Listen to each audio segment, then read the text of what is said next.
Dunbar, Mr. Summers said, and Mrs. Dunbar went steadily to the box while one of the women said, "Go on, Janie," and another said, "There she goes." "We're next," Mrs. Graves said. She watched while Mr. Graves came around from the side of the box, greeted Mr. Summers gravely, and selected a slip of paper from the box.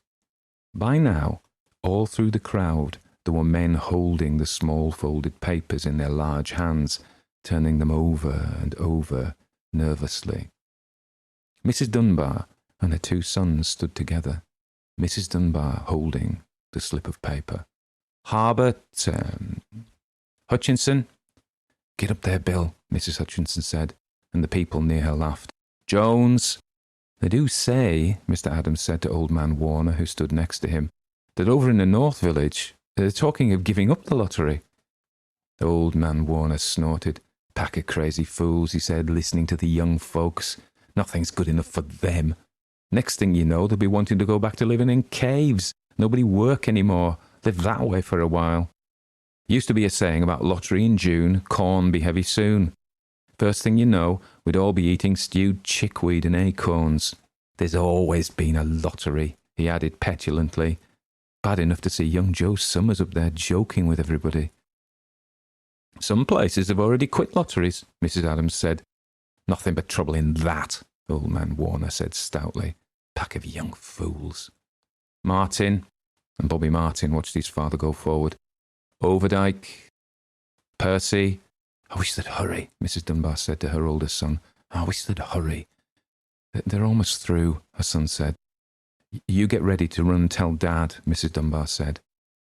Mr. Summers called his own name and then stepped forward precisely and selected a slip from the box. Then he called, "Warner." "77th year I've been in a lottery," old man Warner said as he went through the crowd. "77th time." "Watson." The tall boy came awkwardly through the crowd. Someone said, "Don't be nervous, Jack." And Mr. Summers said, "Take your time, son." "Zanini." After that, there was a long pause, a breathless pause, until Mr. Summers, holding his slip of paper in the air, said, "All right, fellas." For a minute, no one moved. And then, all the slips of paper were opened. Suddenly, all the women began to speak at once, saying, "Who is it? Who's got it? Is it the Dunbars? Is it the Watsons?" Then the voices began to say, "It's Hutchinson. It's Bill. Bill Hutchinson's got it." "Go tell your father," Mrs. Dunbar said to her oldest son. People began to look around to see the Hutchinsons. Bill Hutchinson was standing quiet, staring down at the paper in his hand. Suddenly, Tessie Hutchinson shouted to Mr. Summers, "You didn't give him time enough to take any paper he wanted. I saw you. It wasn't fair." "Be a good sport, Tessie," Mrs. Delacroix called, and Mrs. Graves said, "All of us took the same chance." "Shut up, Tessie," Bill Hutchinson said. "Well, everyone," Mr. Summers said, "that was done pretty fast, and now we've got to be hurrying a little more to get done in time." He consulted his next list. "Bill," he said, "you draw for the Hutchinson family.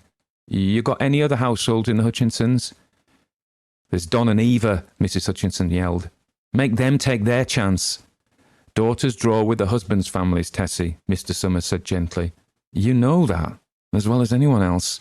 "It wasn't fair," Tessie said. "I guess not, Joe," Bill Hutchinson said regretfully. "My daughter draws with her husband's family. That's only fair. And I've got no other family except the kids." "Then, as far as drawing for families is concerned, it's you," Mr. Summers said in explanation. "And as far as drawing for households is concerned, that's you too. Right?" "Right," Bill Hutchinson said. How many kids, Bill?" Mr. Summers asked formally. "3, Bill Hutchinson said. "There's Bill Jr. and Nancy, and little Dave, and Tessie and me." "All right then," Mr. Summers said. "Harry, you got their tickets back?" Mr. Graves nodded and held up the slips of paper. "Put them in the box then," Mr. Summers directed. "Take Bill's and put it in." "I think we ought to start over," Mrs. Hutchinson said as quietly as she could. I tell you, it wasn't fair. You didn't give him time enough to choose. Everybody saw that." Mr. Graves had selected the 5 slips and put them in the box, and he dropped all the papers with those onto the ground, where the breeze caught them and lifted them off. Listen, everybody, Mrs. Hutchinson was saying to the people around her. Ready, Bill? Mr. Summers asked. And Bill Hutchinson, with one quick glance around at his wife and children, nodded. Remember, Mr. Summers said, take the slips and keep them folded until each person has taken one. Harry, you help little Dave. Mr. Graves took the hand of the little boy who came willingly with him up to the box. Take a paper out of the box, Davy, Mr. Summers said. Davy put his hand into the box and laughed. Take just one paper, Mr. Summers said. Harry, you hold it for him. Mr. Graves took the child's hand and removed the folded paper from the tight fist and held it while little Dave stood next to him and looked up at him wonderingly. Nancy next, Mr. Summers said. Nancy was 12, and her school friends breathed heavily as she went forward, switching her skirt, and took a slip daintily from the box. Bill Jr., Mr. Summers said, and Billy, his face red and his feet overlarge, nearly knocked the box over as he got the paper out. Tessie, Mr. Summers said. She hesitated for a minute, looking around defiantly, and then set her lips and went up to the box. She snatched the paper out and held it behind her. Bill, Mr. Summers said, and Bill Hutchinson reached into the box and felt around, bringing his hand out at last with the slip of paper in it. The crowd was quiet. A girl whispered, I hope it's not Nancy. And the sound of the whisper reached the edges of the crowd. It's not the way it used to be, Old Man Warner said clearly. People ain't the way they used to be. All right, Mr. Summers said. Open the papers. Harry, you open little Dave's.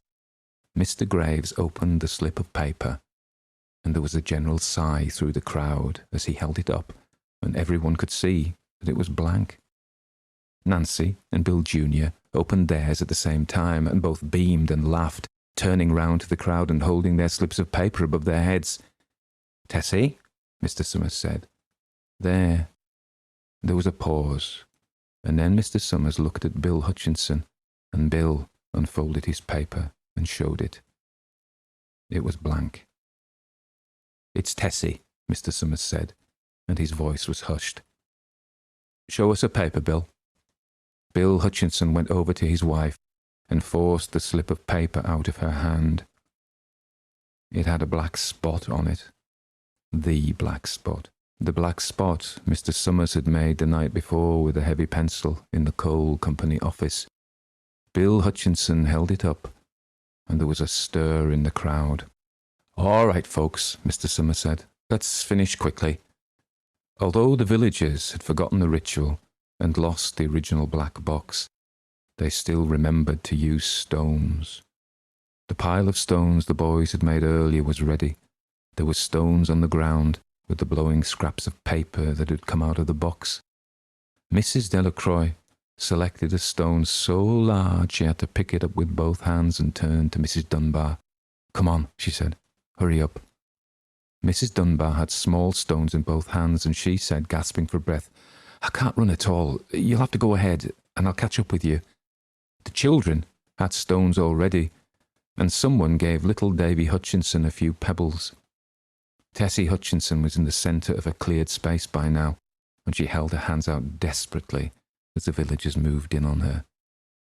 It isn't fair, she said. A stone hit her on the side of the head. Old Man Warner was saying, come on, everyone. Steve Adams was in front of the crowd of villagers, with Mrs. Graves beside him. It isn't fair. It isn't right, Mrs. Hutchinson screamed. And then they were upon her.